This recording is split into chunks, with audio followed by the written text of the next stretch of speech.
ba con này ngoan hơn một tí. Ngon không? Con kia nó bở. Dai. Ngon. Cái này nó thuộc như kiểu gà của nhà cậu, nó có gà già của ngày trước đấy. Con thôi nhé. Cái này nữa. Bố con là gì nào? Đấy. Đây có bố làm cháo. Chia sẻ một tí.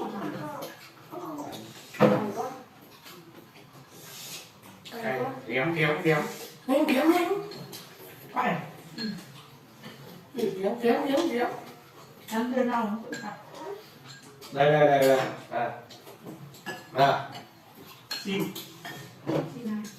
Đưa ăn cơm nhớ chưa? Ui giời. Đưa này là bữa gạo gà ra hết mồm. Đấy gặm rồi. Đấy chú chặt rồi gặm rồi. Còn Dương nguyên một cái chân. Sao hả ba? Ăn nhiều ít nước anh. Ăn thật sự rồi. Mẹ ăn đi. Đây bố bóc.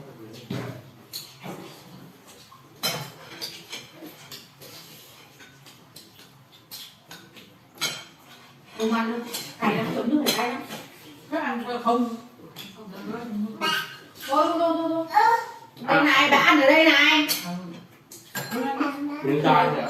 Cái đùi không ăn đâu. Không ăn phần đâu. Ui giời, có sao? Không làm cái gì. Cứ phải như thế thì mới chịu được. Khốn. Quỷ chưa? Không ăn nữa. Đừng ăn. Không đã được. Tưởng nãy các bạn để phải làm con cô. Nên cái áo nó đây cũng nó xoàn. Đấy, thấy chưa? Trong mưa đậm. Muốn trần nhỉ? Mưa nước lại không ăn. Mới mưa ấm ở mưa ra. Có kiểu nó phan luôn. Thế chắc ông đây có cái gì không? Đây. Lẩu. Gà. Nó bị lộ. Lẩu à? Mọi ông Lẩu. mấy năm. À thế là đi từ trưa là để làm cái chứ bố?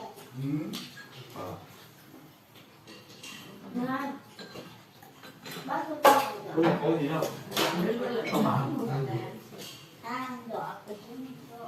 Thịt trâu, thịt bò, thịt bò, thịt lợn, gà. Ăn chơi đó. Chú bị lộ.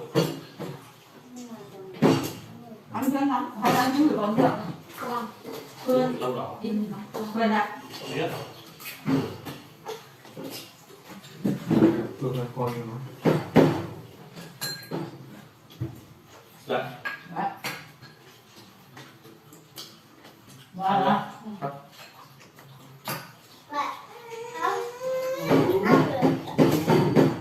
đấy ở trên biển này.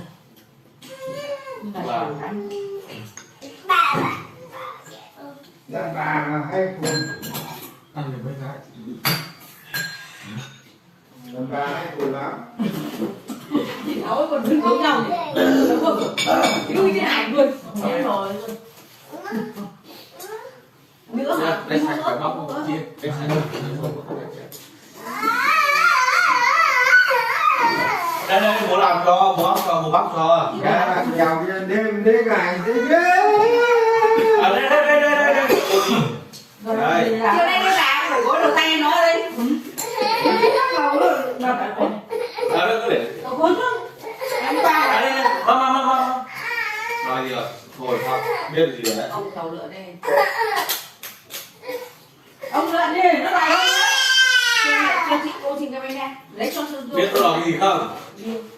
Không gì ạ. Đấy hả? Đấy uống đi. Thôi. Mỗi hôm tí là quen đấy. Nó uống đi. Ôi trời ơi, con cháu lại bà nó đưa. Chui đi. Chắc rồi, thôi xong tí say đấy, thôi hảo rồi. Quen đấy. Tưởng nhau tiền. Vừa đánh bỏ mẹ bắt gậy đánh bỏ mẹ. Cay. Cay. Cay. Này, nước không? Để mẹ cho nó uống nó cho nó. Thôi đi. Say đi là. Say tí đủ rồi đấy. Uống nước còn. Uống cái đấy có hại là không có lợn đâu. Biết phải. Lớn rồi.